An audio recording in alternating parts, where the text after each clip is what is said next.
Danny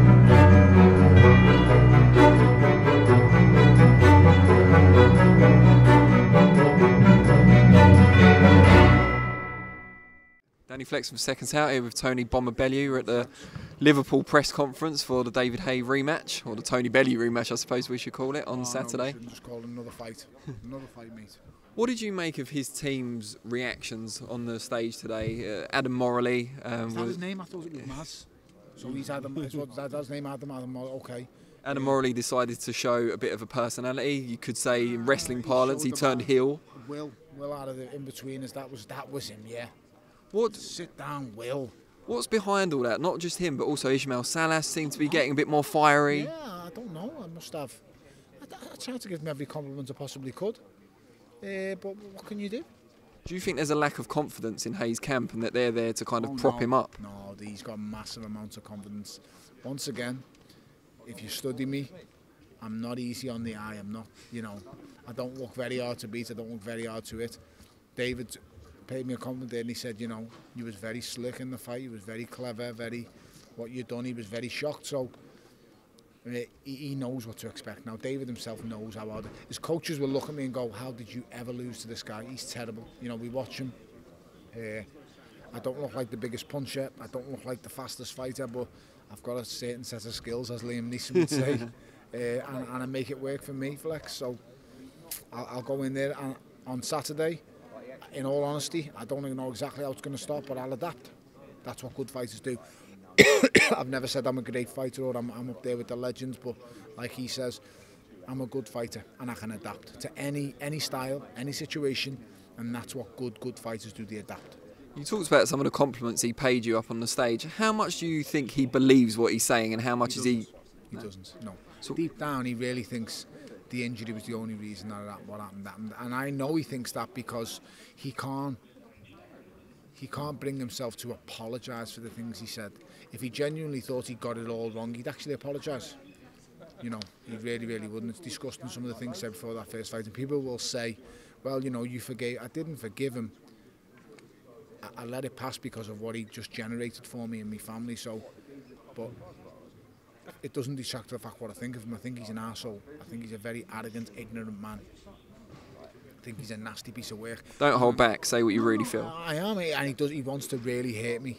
He really does. So, this is a man who says, we sat to the gloves are off and he went, this will be a violent knockout. And my words to him was, why does it have to be violent, David? I mean, I just want you to go down 8-9 seconds, maybe even 10, but you get up and you go home after it. And he's like, no, it has to be a violent knockout. And I was like, why?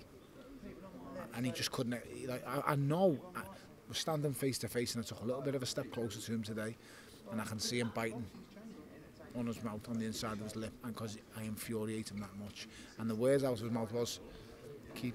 What did he say? I think he said, "Keep playing up, or keep acting up, keep get ready for the fall," or something like that. I don't have a high opinion of myself, so I might lose this fight. It might happen. When you're in with a world-class fighter who's better, who's got some better attributes than you have, chances are, lad, you can lose. But if I go in there and do the job I'm supposed to do, I'm going to win. Just as I did the first fight. We'll see how it goes. What does this fight mean in the context of your career? Where would it rank among your best wins? Doesn't matter. I've had my glory moments. I'm not even asked anymore.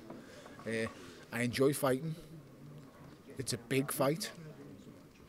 Does it determine how my career is looked at after it? No. I've had my glory moments. I will always be remembered.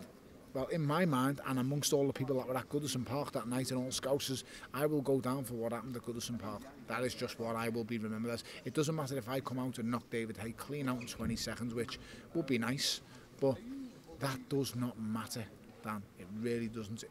I've had my moments. Like I said, I've made the comparison before. Why do people keep playing Grand Theft Auto when they've clocked the game? And what they do, they play for the extras. They want a few little bonus things, and that's what I'm still playing. So you're in bonus territory now. I'm in bonus territory. I've won. I'm a kid, mate, from a tough place. I'm a kid who was never supposed to do what he's done. I'm a lad who was told, upon being excluded permanently from school, that he was going to do nothing with his life. So I'm a lad who was going to work on nightclub doors and strapping bulletproof vests to himself. That was probably the the ceiling at the time it looked, but all along throughout them times I was the guy who was telling people, well, I was called the weirdo, the lunatic, the clown, the idiot, the liar, because I kept telling me I'm going to be world champion, I'm going to box Goodison Park, I'm going to fight David Haye one day. Just ask David Price, after we sparred with him 13, 14 years ago, whatever it was, I said I'm going to fight him one day. It's been telling Pricey ever since we finished sparring him that day. By the way, the two of us bashed the granny out of him that day, but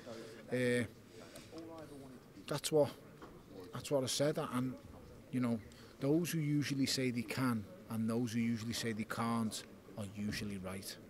And people should believe a lot more in themselves and believe in the people who are saying they can rather than the people who say they can't.